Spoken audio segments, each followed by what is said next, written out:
What's going on, people? It's your boy, Stay Connected, people. Gonna react to this Nick Cannon and Dr. Umar podcast, people. This one's called Dr. Umar Challenges Nick Cannon on dating outside the black community. Yeah? We're gonna get into this one. And a lot of you wanted me to react to this in the comment section. Shout out to the comment section. Make sure you like the video. Subscribe to the YouTube channel, people, if you haven't already. And tell me what else you want me to react to of any of these guys' stuff, people. If you want me to react to more of these type of conversations and stuff like that, get me into more of these conversations here. Let's get into this one right about now.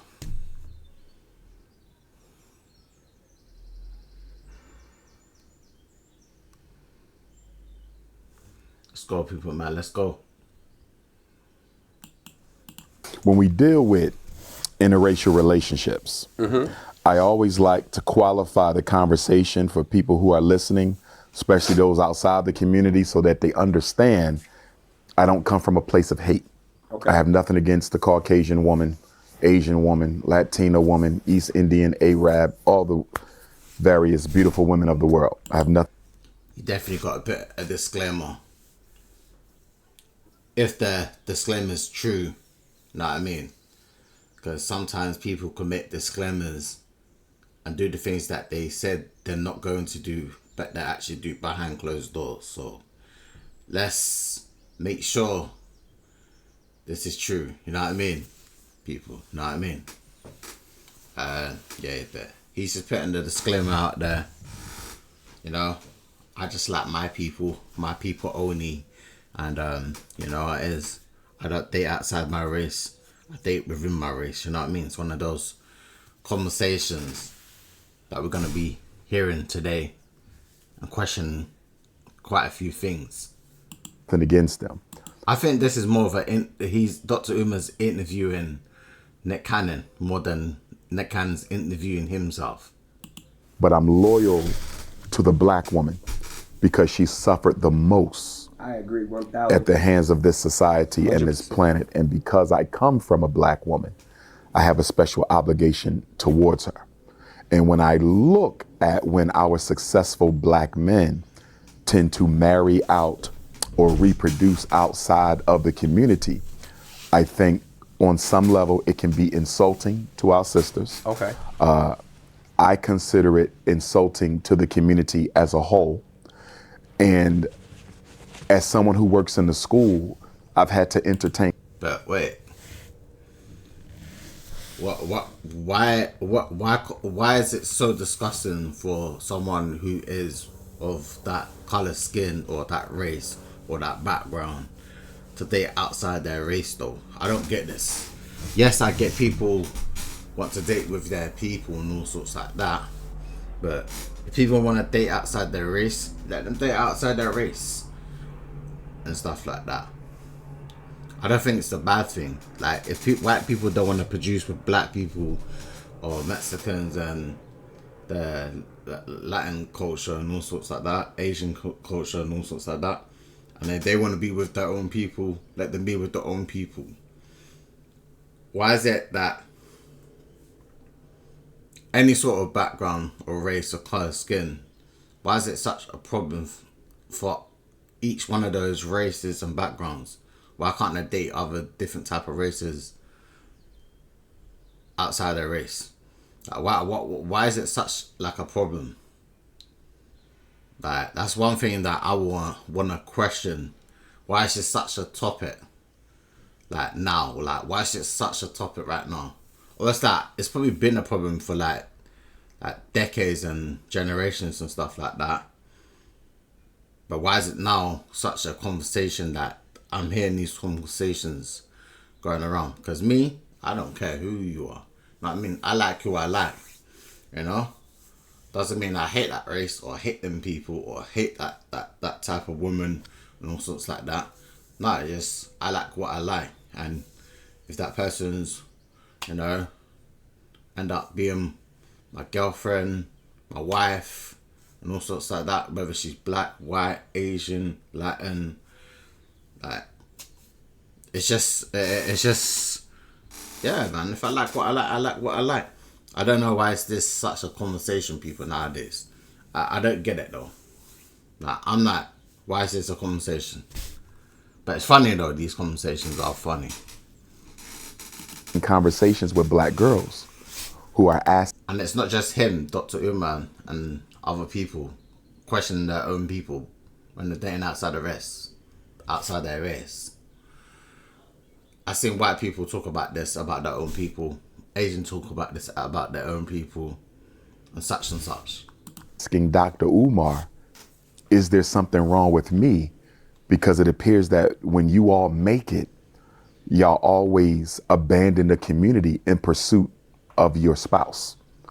And when we look at the wealth differential between successful black men and the women they choose to marry or reproduce with, it's very obvious that there is a significant financial gain to the woman in many times, which equals a significant financial loss to the black community. I've heard you say this many times. Let me And give you one more. that's a very small percentage of the group of overall interracial dating.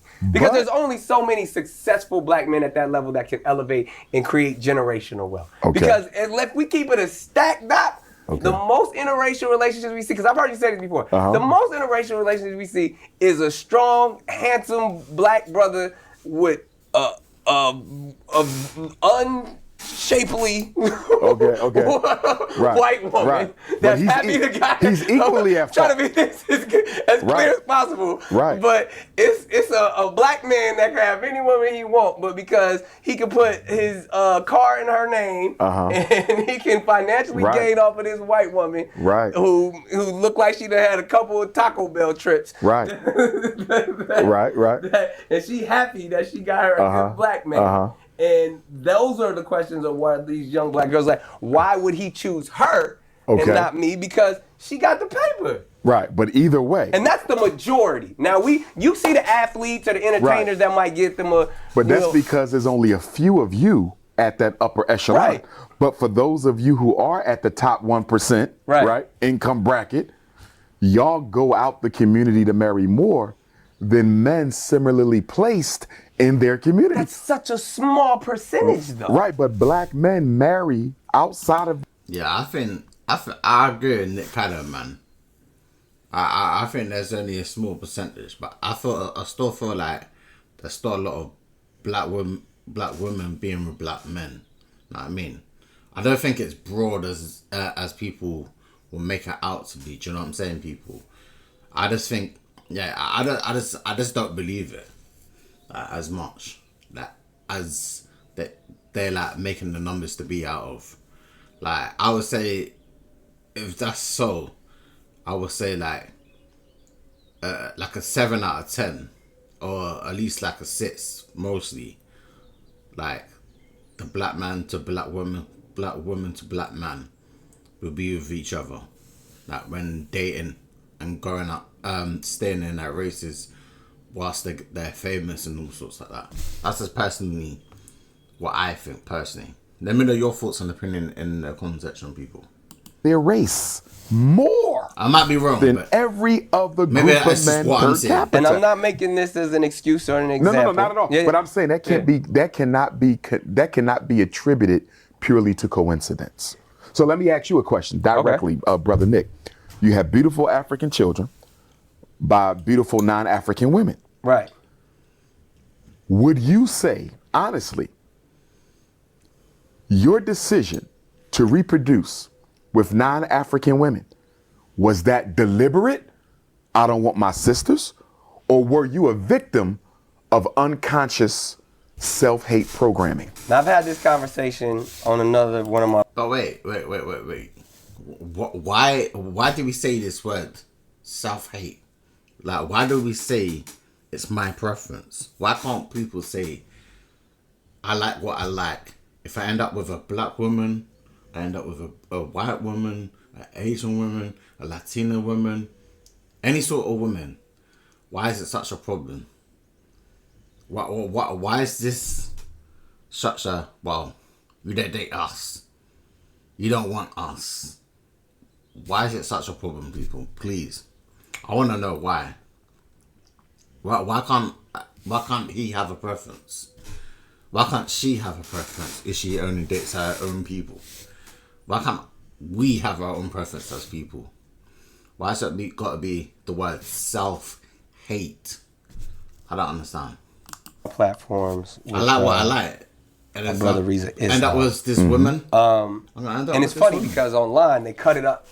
Okay. And they made it seem like I was saying. And I didn't see that clip, by the way. Yeah, it was a clip where it pretty much was. I was saying exactly that we've been programmed and conditioned to be that the white woman is superior. That's and I made all the statements that there was a time that and obviously all the sisters came from me because they just saw that element of the clip. There was a time in which white women were looked at as the standard. Not just the standard, but symbols of success. True. And or even that are unattainable. If we go all the way back to slavery, forbidden fruit. We not supposed, and vice versa. Okay. They looked at us like we ain't supposed to be messing with them, and we was looking at we are not allowed. We can die. Yeah, that was one of those. Those were the days that was one of those days. You know what I mean? Where that couldn't happen. The black man with the white woman with the black man. You know what I mean?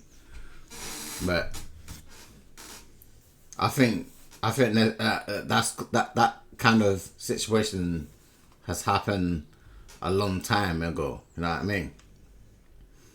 I'm not saying there's still not no like her family is not racist, their family is not racist. You know what I mean? Like there's still problems there in that kind of situation, but I think it's more acceptable right now for that to happen. Like whether like 30 years ago or 40 years ago, there was big issues, big consequences if that was gonna happen. Right. But see, that's the difference. Yeah. You could die messing with them. Right. They're not gonna die messing with you though. So I say all of that to say I understand the social programming, and I truly believe it's so. And then that makes me, as someone who's done the research and had the understanding, goes all the way back to even defining what is race and when was race defined. And as we know, but before you define that, does Nick Cannon have a bias against black women when it comes to romance? The quick answer is absolutely not, because how do you justify? I say this because one, just as much, I got a white baby mama, I got a dark skinned baby mama too. So in that sense, I can equally say I ain't got no type. You know what I mean? Like I love But I'm gonna push back because as a successful black man who has children with multiple women, for almost none of them, or let me take the positive, only one of them being of African descent, does that not suggest that you clearly search out those who are not of your racial group? So that's why I had to go here first, and I don't want. No, it's not that deep. He's just got no type. He even said just right there. He's got no type. This won't be even a conversation. With a conversation, he just said, "I like any woman that likes me, and if I'm attracted to that person, I'm gonna go for that woman." Basically, that's basically what he's trying to say right there. You know what I mean? Get too deep on talk over anyone's head of phenotypes. Because in that sense, when I'm talking about the origin of race, because before there was race, there was phenotypes. And really that's just based off of what we look like. So in that sense, to where in, I guess what the German doctor in whatever, 1700s, Dr. Johann Friedrich Blumenbach, was the dude, the psychologist who said, who created race. Who hit, I think it was 7 identities, and it was everything from African to Ethiopian to white, to where they could put this hierarchy system that white was on top, therefore that they could classify while everyone else was subdominant. So in that, before that infrastructure was created, and that was even during, slavery had already been established here, you know, in America before the term race was created. So it was phenotype in what we look like and origin in which we came from. And as a Pan-African, I know you understand the ideas that even with, we've been there, even within the motherland, even in the continent, there's a hierarchy of complexionism. And sometimes even introduced by the oppressor. Of course, it's colonization, and then now in the terms of I've gotten in trouble for this talking about the power of melanin. In the sense of, as Tupac say, the blacker the berry, the sweeter the juice. I would agree. And in that sense, so yes, like I said before, there is an idea of the standard of what we believe to be beautiful. I believe a dark complected woman who embraces all of her naturalness is far superior, especially in this day, and in her beauty, than someone who is attempting to assimilate or look like someone else. So if you have any more children, she's gonna be a chocolate goddess. I got one. I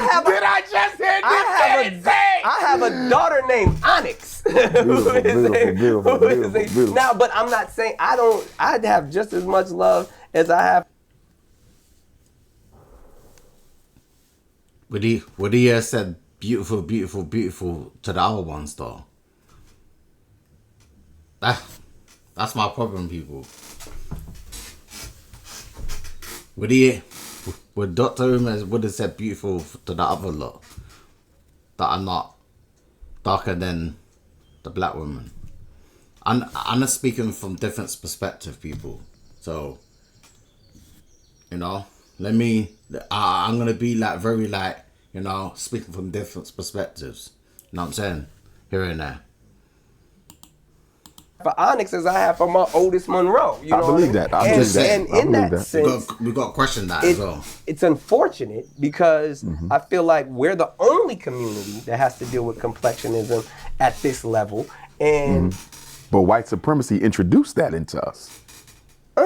Because there's the caste system and the class system that's in India. That's right. But caste, that is true. That is true. But who introduced that into India? They were colonized by the British. They were as well, but again, because as you remember, and it's in the books, and I don't want to say this because I don't want to, but even in African consciousness, and it shows as we go all the way back to those conversations of when the white man did come on the continent, we looked at them as foreign and inferior. Oh, absolutely. The white man was traditionally painted as the devil in African culture. So before we ever encountered him. Right. So in that, it was never at some point, and however it happened through the colonization and all of that, this idea of beauty of a lighter complected, a thinner nose, a thinner lip individual was placed on us. Okay. So you fell victim to that? I don't think I did. I feel like again, like I said, it's so complex even in my world because, one of the mothers of my children has a strong,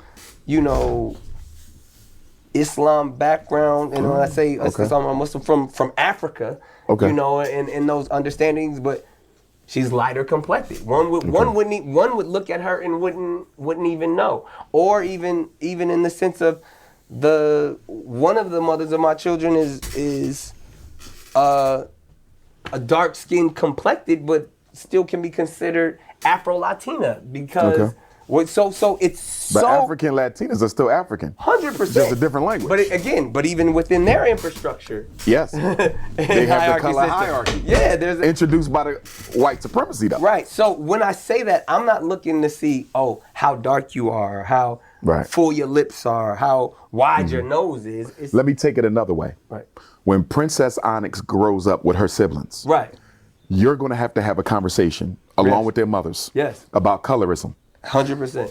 As someone who grew up in a home with a dark sister who was darker than me, beautiful, but my older sister was darker. Right. I saw how she suffered some of the pangs of colorism within my extended family. 100%. So when Onyx gets to the age where she begins to recognize race, and Brother Nick Cannon has to have that conversation with her mother and the mothers of your other children and your children, your family. Right. You're going to have this conversation. And when you start explaining to Onyx that your blackness is in no way a sin or a curse, it's a blessing and a power. Absolutely. Right? When she reflects back to you. Her name is Onyx for a reason. Absolutely. Right.